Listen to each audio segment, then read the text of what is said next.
This is Frank Beer with DGFB News, and today we are here to discuss the 24th anniversary of the 1994 Northridge earthquake. It happened on the morning of January 17th, 1994 at 4:30 a.m. with a 6.7 magnitude that lasted 10 to 20 seconds, as well as two aftershocks following the initial event. The earthquake was felt as far away as Las Vegas, Nevada, and the infamous Northridge earthquake took the lives of 57 people and left 8,700 individuals injured, as well as a collapsed and traumatized community. Today we are here with local school psychologist Diana Gonzalez from El Sereno Middle School to discuss the 1994 Northridge earthquake and what schools are doing today in the event that something like this happens again. Here with me is Diana Gonzalez from El Sereno Middle School to discuss the events that happened in the 1994 earthquake. Can you give me a little explanation of what you do here for El Sereno? Sure. I am a school psychologist for El Sereno Middle School, and I have been there for the past 3-4 years now, and it's been a great learning experience as a school psychologist. You're never done learning. You're always learning on the job, and new things come along every single day. It's never a boring day as a school psychologist. Perfect. And you don't mind if I ask a couple questions about the events? Sure, go ahead. Perfect. And in the situation similar to the 1994 earthquake, how are school psychologists relevant in the situation? We are relevant because we have to deal a lot with the traumatic stress post-events, such as the 94 Northridge earthquake. We have to deal a lot with the counseling, individual, group counseling, checking in with students, because you'll be surprised how much events like this can affect the community, and they'll carry a lot of the stress with them. They'll carry it with them in schools. It'll affect their academics, and it's always great to keep a check on students and make sure that they're doing great and that we're doing whatever we can to make the learning environment great for them. Perfect. And what would you say is your role directly in the event?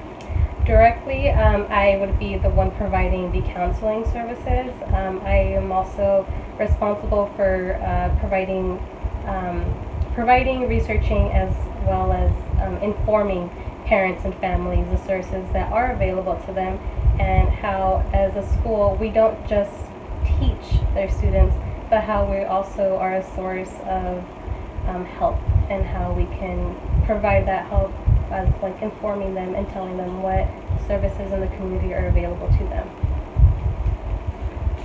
And is it difficult to determine how it was handled 24 years ago? It is difficult to determine. It is the 24th anniversary. I wouldn't know exactly how they handled it, but the thing I can tell you is I'm pretty sure they weren't prepared for the magnitude of the damage that was caused post the event. The only thing I can say is that it was at around 4:30 in the morning when the event occurred, so students weren't in school, but we always hear talk about the big one coming, and we just never know. Students can be in school when something like this happens, and we need to be prepared for that to happen. And how would you think the situation would be handled in schools today? Well, the thing is that we still need to work more on how we can handle this, but what we have come to the conclusion is like anything, communication is key. Always talking with our team members and how we can handle a situation. The best way that we can handle it is getting in touch with parents, getting their input and how we can handle this, getting input from other community members, government people, and see how we can, as a whole, come up with a good plan to solve this. And what preventative measures are being exercised in things like this? I mean, we saw the events in '94, and it was definitely devastating on structurally and of course to the people in the community. Mm-hmm. So what kind of strategies do you implement to prevent further damage? Well, physically we can never prevent an earthquake, unfortunately. We just can't. That is out of our hands, but the way that we can have families and schools be preventing too much chaos from occurring is, having workshops with our families, our teachers, our parents on the procedures on how they should be handling things. You hear a lot, and I'm pretty sure you did this a lot when you were younger in school, the earthquake drills. We do a lot of that, and we do them multiple times throughout the year so that students can learn how to handle the procedure when something like this occurs. Okay. And as for the interventions or procedures that would be put into place? Definitely, well, as the emergency drill covers is, going under something that's structurally sound, keeping cover until it is safe. Don't run out into open spaces because you just never know what is around you.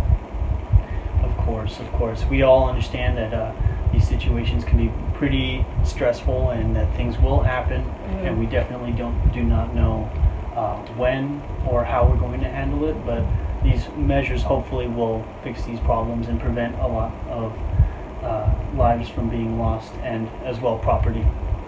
And coming up next over here at DGFB News, we're going to have a couple of videos on a lighter note of skateboarding dogs. Skateboarding dogs, can you believe that? That sounds so cute. That is one of the best things to talk about directly after any traumatic events. All right, well, thank you, Diana. I appreciate your efforts. Thank you. And we'll see you soon.